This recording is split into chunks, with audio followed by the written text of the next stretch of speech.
स्वागत है आपका। मैं हूं आपके साथ आपका अपना बिंदास आरजे पंकज। और आज अपने स्टूडियो में अकेला मौजूद नहीं हूं, मेरे साथ मौजूद हैं मेरे आज के बड़े ही खास मेहमान। सर आप हैं पंडित विजय शंकर मिश्र। आप संगीतकार हैं, शब्दकार हैं, संस्थापक हैं some society for action through music एवं संगीत नायक हैं पंडित दरगाही मिश्र संगीत अकेडमी के। सर स्वागत है आपका। धन्यवाद, नमस्कार।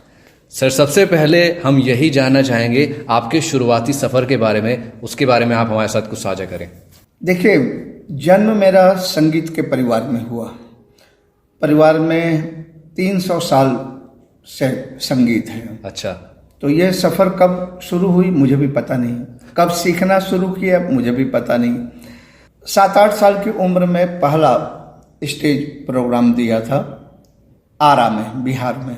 ओके। और तब से बस चलता आ रहा है। फिर बीच में 1990 के करीब कुछ शारीरिक अस्वस्थता के कारण तबले का परफॉर्मेंस मुझे बंद करना पड़ा। सिखाता हूँ, अभी भी लेग करता हूँ, लेकिन बजाने में वो थोड़ी असुविधा होती है, इसलिए फिर लिखने पढ़ने का काम करने लगा और संगीत पर लिखता पढ़ता हूँ। लगभग 8000 आर्टिकल्स मेरे छप चुके हैं। एक तबले का सीरियल है 13 एपिसोड का, 8 किताबें हैं, 2 किताबें प्रिंट होने वाली हैं, 8 ऑलरेडी छप चुकी हैं। बस संगीत के सफ़र में चलता जा रहा हूँ आहिस्ता आहिस्ता। सर कैसी लग रही है ये जर्नी? इतना सब कुछ कर लिया और अभी भी आपकी जर्नी जारी ही है, कैसा फील करते हैं, कैसा महसूस करते हैं? बहुत अच्छा महसूस करता हूँ, इसीलिए अपना रास्ता बदला नहीं। और मैं ये मानता हूँ कि संगीत के क्षेत्र में जो आता है वे सरस्वती के वरद पुत्र हैं, जिनको सरस्वती ने खास तौर पे आशीर्वाद देकर इस क्षेत्र को चुनने का राह दिखाया है। इस क्षेत्र में कैसे आया ये तो मुझे पता नहीं, लेकिन मैं अभी तक 60 वर्ष की उम्र पार करने के बाद भी अगर टिका हुआ हूँ तो इसीलिए टिका हुआ हूँ कि ये क्षेत्र मुझे बहुत पसंद है और किसी लोभ से, किसी चाह से इसमें नहीं आया। एक बहुत अच्छी बात ये लगती है कि जो मेरे पसंद का विषय है, जो क्षेत्र मेरे पसंद का है, उसी से मेरी दाल रोटी भी चल जाती है। दाल रोटी के लिए दूसरे क्षेत्र में जाने की ज़रूरत नहीं पड़ती। ये बहुत खुशी की बात है और इसीलिए इस क्षेत्र में मैं हूँ और काम कर रहा हूँ, निरंतर काम कर रहा हूँ मैं। और बिल्कुल आप आगे भी ऐसे ही काम करते रहें, हमारी शुभकामनाएं आपके साथ हैं और संगीत को और भी आप आगे ले जाएं और पूरे देश में, पूरी दुनिया में इसको मशहूर करें। अभी आपने हमारे साथ अपने शुरुआती सफ़र के बारे में तो बातें शेयर की, लेकिन अब हम आपसे ये भी जानना चाहेंगे सर, देखिए कहीं ना कहीं आप देख कर सुनकर सीखते ज़रूर हैं। आपको कुछ भी काम करना हो उस काम को आप सीखते ज़रूर हैं। आपके बारे में बातें करें, संगीत हुआ या लिखना हुआ, आपका कैसे सीखा, कहाँ से सीखा, कुछ उसकी बारे में हम चाहेंगे आप हमारे साथ साझा करें। जन्म लिया, होश संभाला तो घर में संगीत का माहौल था। पिताजी, जिनको मैं बाबूजी कहता था, मेरे फादर बहुत बड़े तबला वादक थे। घर में बड़े से बड़े कलाकार आते थे, उनके बहुत सारे शिष्य आते थे, तो उनको देखते देखते ही बड़ा हुआ और उन्हीं लोगों को देखते देखते सीखना शुरू कर दिया। मेरे फादर ही मेरे गुरु रहे, उन्हीं से मैंने सीखा। लिखने की जो बात है वो बचपन से ही मेरे मन में एक भाव था कि मुझे लिखना है और एक कीड़ा मन में कुलबुलाता था कि क्यों, कैसे, ये जो हो रहा है क्यों हो रहा है, कैसे हो रहा है, इसके पीछे लॉजिक क्या है। अच्छा, फादर जो थे पुराने पारंपरिक कलाकार थे, तो वो बहुत लॉजिकल बातें नहीं करते थे। वो कहते थे नहीं, हमारे गुरु ने ये सिखाया है, ये ऐसे है, हमारे गुरु ने ये कहा है, ये ऐसे है। लेकिन मैं कहता था नहीं, ये ऐसे क्यों है। तो ये मेरे अंदर बचपन से ही था और फिर मैंने लिखना शुरू किया। कहानियाँ लिखी, कविताएं लिखी, बहुत सारी चीज़ें। और पिटाई भी होती थी जब वो तबले का अभ्यास छोड़ के मैं कुछ लिखता था और घर में कुछ ऐसे ही मतलब कविताएं मिल जाती थी। प्रेम की कविताएं मिल गई 9 साल 10 साल की उम्र में, तो लगता था कि अच्छा ये लड़का तो बहक रहा है, दूसरे रास्ते पे जा रहा है। तो पिटाइयाँ भी होती थी, लेकिन वो लिखने का वो भाव मेरे मन में रहा। फिर उस संगीत पे जब लिखना शुरू किया तो इतने सारे आने लगे मेरे पास ऑफर, और ज़्यादातर मेरे स्टूडेंट्स का मतलब म्यूजिक के जो स्टूडेंट्स हैं वो ऑल ओवर इंडिया से मुझे फ़ोन करते हैं, मुझे चिट्ठी भेजते हैं कि सर इस विषय पर हमारे कोर्स में ये टॉपिक है, इस विषय पर कहीं कुछ नहीं मिल रहा है, हमारे कोर्स में है। और फिर मैं उन विषयों पर अब लिखता हूँ। तो किस्से कहानियों का लेखन कम हो गया है, बहुत कम हो गया है, ज़्यादातर संगीत विषय पर मैं लिखता हूँ। और अब का जो लेखन है वो मानसिक या बौद्धिक विलासिता के कारण नहीं है। एक होता है ना कि हम मानसिक विलासिता के शिकार होते हैं जब कोई कविता लिखते हैं, बादलों को, फूलों को, पत्तियों को, ये सब देख के। अब जो है पॉइंट पे बात होती है कि संगीत में ये चीज़ है तो ये क्यों है, ये ऐसे है तो ऐसे कैसे है। अब ज़्यादातर उस पर करता हूँ और ये मेरे मन की उपज है। और ये एक बात और कहूँ कि कला जो है ना वो सीखने की चीज़ नहीं है, ये अंदर से एक भाव उपज मतलब होता है। और कहते हैं कि अगर हर लिखने वाला कलाकार बन जाए तो हर मुनीम जो होता शायर होता है। तो लिखना और शायरी करना, लिखना और कला पे लिखना, ये दोनों अलग अलग चीज़ें हैं। और लिखवा लेता है कोई, अंदर से एक प्रेरणा उठती है और कोई लिखवा लेता है। और बिल्कुल ये प्रेरणा ही हमें आगे लेकर जाती है। और जैसा कि सर ने कहा कि ये जो कलाकार होते हैं ये आपके अंदर, हर किसी के अंदर कोई ना कोई गुण होता है, गॉड गिफ्टेड होता है आपके अंदर। बस आपको ज़रूरत होती है उसे सही समय पर पहचानने की और फिर उस पर अच्छे से मेहनत करने की, उसे अच्छे से पॉलिश करने की। अभी एकेडमी के बारे में थोड़ी सी बातें करना चाहेंगे। आपने society for action through music इसकी स्थापना की है। कब ये दिमाग में विचार आया और कब इसकी शुरुआत हुई? 1974 में मेरे फादर एक्सपायर किया। ओके। छोटा था मैं, हम लोग 7 भाई बहन, मैं परिवार में सबसे बड़ा। अच्छा। विधवा माँ। बहुत बड़े कलाकार थे फादर, लेकिन व्यवसायिक बुद्धि नहीं थी तो पैसे नहीं थे। बीमारी में घर के कालीन बिक गए, घर के बर्तन बिक गए। जॉब में थे तो ये हुआ कि जब ठीक होंगे नौकरी ज्वाइन करेंगे तो बाकी पैसे मिलेंगे, तो वो बीमारी में ही चल बसे। तो संघर्ष का एक नया दौर शुरू हुआ। मैं नमस्ते भी करता था लोगों को तो लोग कतरा के निकल जाते थे कि कहीं पैसे न मांग रहे। अच्छा। मैं लोगों से कहता था मुझे तबला बजाना आता है, कोई ट्यूशन दिलवा दो, कोई काम दिलवा दो। तो कोई कपड़े की दुकान पे नौकरी दिलवाने की बात करता था, कोई जर्दा फैक्ट्री में नौकरी दिलवाने की बात करता था, कोई कहता था कि वहाँ सब्जी बाजार से वहाँ वो लाओ थोक के भाव और यहाँ मोहल्ले में मतलब इसको बेचो तो ये मिलेगा। तो बहुत दुख हुआ। रास्ता तो बदलने का सवाल ही नहीं उठता था क्योंकि मन में ये बात नहीं थी। माँ से भी मुझे थोड़ी तकलीफ मिली। उस समय मुझे एक नौकरी मिली थी, 74 की मैं बात बता रहा हूँ। एक जर्दा फैक्ट्री में 350 रुपए की नौकरी। अच्छा। और मैंने उसको नहीं किया। मैंने 30-30 रुपए के 3 ट्यूशन एक्सेप्ट किए। ओके। और 90 रुपए में मतलब 8 लोगों का परिवार। तो माँ को भी बड़ा वो होता था कि मतलब एक समय खा रहे हैं, एक समय खाने के पैसे नहीं। उनको लगता था ये 350 की नौकरी कर लेता तो मतलब वो काम चलता। रिश्तेदार भी मतलब वो गालियाँ देते थे, लेकिन मेरे मन में संगीत के लिए वो एक भाव था। बनारस में काम नहीं बना, फिर लखनऊ आ गया। लखनऊ में कुछ दिन स्ट्रगल किया, फिर आसाम चला गया। 77 में आसाम गया, जब वो आसाम में हिंदी भाषा लोग बिल्कुल नहीं समझते थे। वहाँ 84 से हिंदी का प्रचार प्रसार शुरू हुआ। जब इंदिरा गांधी जी की डेथ हुई तब वहाँ टीवी पहुँचा।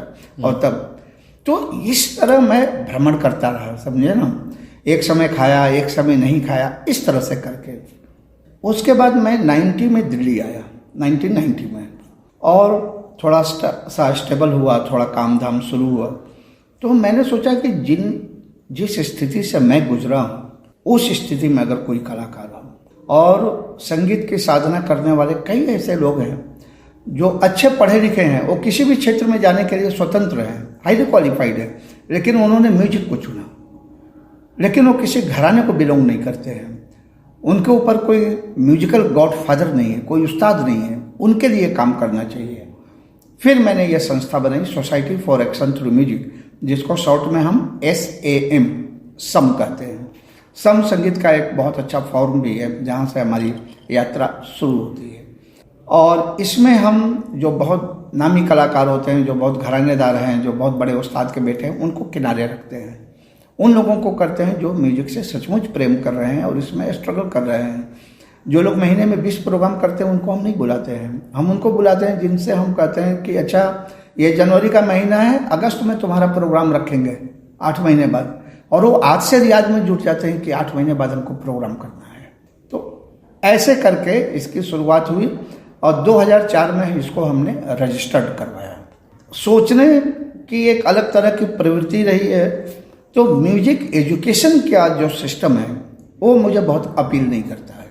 मैंने बहुत जगह पे इस विषय में बातें की, लेकिन ये रहा कि यूजीसी को कौन समझावे, यूजीसी समझने वाला नहीं है। एक छोटा सा उदाहरण देता हूँ। देश की बहुत महान गायिका हुई हैं विदुषी सविता देवी, पूरी दुनिया उनको मानती है एक गायिका के रूप में। वो दिल्ली में सितार की अध्यापिका थी दौलत राम कॉलेज में, क्योंकि एमए की डिग्री उनके पास सितार की थी। पूरी दुनिया ने उनको गायिका के रूप में स्वीकार किया, लेकिन यूजीसी ने उनको नहीं स्वीकार किया कि वो महान गायिका हैं। उसी कॉलेज में उनकी शिष्याएं प्रोफेसर हैं, उनकी अपनी शिष्या है, लेकिन उनके पास चूंकि सितार में एमए की डिग्री है, इसलिए उनको नौकरी सितार की करनी पड़ी। ये जो हमारे यहाँ लकीर का फकीर बने रहने वाली प्रवृत्ति है ना, उससे मैं मतलब परेशान। इसलिए मैंने संगीत नायक पंडित दरगाही मिश्र संगीत एकेडमी की स्थापना की। अगर आप संगीत सीखकर रिकॉर्डिस्ट बनना चाहते हैं, अगर आप संगीत सीखकर म्यूजिक क्रिटिक बनना चाहते हैं, अगर आप संगीत सीखकर कहीं अधिकारी बनना चाहते हैं, आप गायक नहीं बनना चाहते, तो आपको एक एक तानों की 1000 बार रियाज करने की जरूरत नहीं है। आप उसका बेसिक नॉलेज रखिए, रिकॉर्डिंग कैसे की जाती है आपको कीजिए। आप उसका बेसिक नॉलेज रखिए, साहित्य कैसे डेवलप किया जाता है, क्योंकि आपको रिव्यू करना है, आपको किताबें लिखनी है। और ये नहीं कि आपको गाना सीखना है तो आप गाना सीखने चले गए, आपको तबला सीखना है तो तबला सीखने चले गए। मैं कहता हूँ कि शुरू में बच्चे को सारे विषय सिखाओ। जैसे हम स्कूल में जाते हैं तो हम गणित भी पढ़ते हैं, हिंदी भी पढ़ते हैं, अंग्रेजी भी पढ़ते हैं, मैथ भी पढ़ते हैं, विज्ञान भी पढ़ते हैं, सब पढ़ते हैं। बिल्कुल। उसके बाद बीए में आते हैं तो 3 सब्जेक्ट लेते हैं, एमए में आते हैं तो 1 सब्जेक्ट लेते हैं, पीएचडी करते हैं तो 1 टॉपिक लेते हैं। तो इस तरह म्यूजिक डेवलपमेंट होना चाहिए। संयोग से मुझे मिनिस्ट्री का फेलोशिप भी मिला म्यूजिक एजुकेशन पर काम करने के लिए। पैसे बहुत दिए उन्होंने, लेकिन अब वो जो मैंने थीसिस लिखी वो वहाँ कहीं बोरे में बंद होगी। वो अगर पब्लिश हो, वो छपे, लोगों को बताया जाए कि भाई एक काम ऐसा भी हुआ है तो कुछ फ़ायदा हो। लेकिन फिर मैंने संगीत नायक पंडित दरगाही में संगीत एकेडमी गुड़गांव में शुरू किया और उसमें कोशिश करता हूँ। अब हमको कोई सरकारी सहायता नहीं मिलती है, हम बॉलीवुड और वेस्टर्न म्यूजिक और डांस नहीं सिखाते, इसलिए हमारे पास बहुत बच्चे भी नहीं आते हैं। लड़कियों से कहते हैं, डांस की लड़कियों से कि फुल ड्रेस पहन के आओ, सलवार सूट पहन के आओ, तो उनके पेरेंट्स कहते हैं कि सर स्कूल में यूनिफॉर्म है, यहाँ भी आपने यूनिफॉर्म कर दिया, बच्चों को कभी तो अपने पसंद का कपड़ा पहनने दीजिए। अब मैं कहता हूँ तुम चक्कर घूमती हो, झुकती हो, बैठती हो, नाचती हो, तो सलवार सूट होना चाहिए, फुल ड्रेस। उस पर गार्जियन हमको आपत्ति करते हैं कि अगर ये स्कर्ट पहन के आना चाहती तो आप क्यों नहीं आने देते, ये फ्रॉक पहन कर आना चाहती तो क्यों नहीं आने देते। ये सारी समस्याओं से लड़ते हुए काम कर रहा हूँ। आचार्य काका कालेलकर एक बहुत बड़े साहित्यकार हुए हैं। उन्होंने एक बार कहा था, काम जितना असरकारी होगा उतना ही असरकारी होगा। उनकी उस बात में बिलीव करता हूँ और बिना किसी सरकारी सहायता के, बिना किसी उद्योगपति के मदद के अपना काम धीरे धीरे करता जा रहा हूँ। बिल्कुल सर, आप ऐसे ही काम अपना करते रहिए और आपकी जर्नी जो इतनी स्ट्रगल भरी रही है, यही कहीं ना कहीं आपको आज इतना मजबूत बना चुकी है कि अब आपको ज़रूरत नहीं है किसी और की, किसी से मदद लेने की या किसी के आगे अपने हाथ फैलाने की। और यही एक होना चाहिए। देखिए, ज़िंदगी जो है ना संघर्ष भरी होती है हमारी, और संघर्ष भरी ज़िंदगी है, वरना आसान ज़िंदगी तो कोई भी जी सकता है। तो जीने का मज़ा भी कुछ ऐसी ही ज़िंदगी में है। आज मेरे खास मेहमान पंडित विजय शंकर मिश्र मेरे साथ मौजूद हैं। सर, आप हैं संगीतकार, शब्दकार और संस्थापक हैं संत society for action through music एवं संगीत नायक हैं पंडित दरगाही मिश्र संगीत अकेडमी के। ढेर सारी बातें आज हमने आपसे की और बहुत अच्छा भी लगा हमें आपसे बातें करके। लेकिन सर, इन सभी के साथ ही साथ फिलहाल वक्त हो चला है हमारा स्टूडियो से चलने का। तो जाते जाते हमारे जो श्रोता हैं, हमारे जो लिसनर्स हैं, उन्हें क्या संदेश, क्या मैसेज आप देकर जाना चाहेंगे? सबसे पहली बात तो मैं सरकार से कहना चाहूँगा कि बच्चों को योग और संगीत की शिक्षा प्राथमिक कक्षाओं से ही दी जानी चाहिए, इसका मैं समर्थन करता हूँ। किताबों पे तो बहुत काम हुआ है इस विषय में, लेकिन प्रैक्टिकल रूप में नहीं हुआ है। और म्यूजिक एजुकेशन पर बिल्कुल भी ध्यान नहीं दिया गया है, सीरियसली ध्यान नहीं दिया गया है। स्कूलों में टीचर ढूंढा जाता है तो ऐसा ढूंढा जाता है जो 15 अगस्त पे एक आइटम तैयार कर दे, 26 जनवरी पे करवा दे, दिवाली पे करवा दे, दशहरा पे। एक्चुअल में म्यूजिक एजुकेशन क्या होता है उसकी ओर ध्यान नहीं दिया जाता है। संगीत को लोग सिर्फ मनोरंजन से जोड़कर देखते हैं, और मैं मानता हूं कि जो लोग संगीत को मनोरंजन से जोड़कर देखते हैं वे वैसे समझदार लोग हैं जो चश्मे का संबंध आंख से नहीं, नाक और कान से जोड़कर देखते हैं। हमारे श्रोता प्राय ये कहते हैं कि शास्त्रीय संगीत हमारे सर को ऊपर से गुजर जाता है और हमारी समझ में नहीं आता है। ऐसी बात नहीं है। ये लोगों के मन में एक धारणा बैठी है कि हमारे समझ में नहीं आता है, यह बहुत कठिन है। अगर लोग उसको सुने, उसको समझें और 4 बार अगर उसको सुनेंगे तो उनकी समझ में भी आने लगेगा और लोग उससे आनंदित भी होने लगेंगे। तो मैं कहता हूं कि मन से इस वहम को निकाल दीजिए कि ये बहुत दुरूह है, बहुत कठिन है, समझ में नहीं आएगा। आप इससे प्यार कीजिए, आप इसको सुनिए और आप इससे आनंदित होंगे। और संगीत एक बहुत बड़ा गुण है, हर किसी को इसको अपनाना चाहिए। बस। तो ये तो था सर का संदेश, और मैं भी हर बार की तरह आपसे कुछ बातें कहकर चाहता हूं कि जैसा कि आप अपना ख्याल रखिए, अपने आसपास साफ सफाई बनाकर रखिए, पेड़ पौधे लगाइए, हरियाली फैलाइए, पानी को बचाइए। घर से जब भी निकलते हैं और निकलते हैं 2 व्हीलर से तो प्लीज हेलमेट को लगाकर निकला कीजिए। 4 व्हीलर से जाते हैं सीट बेल्ट लगाया कीजिए। Bye bye and take care Meerut.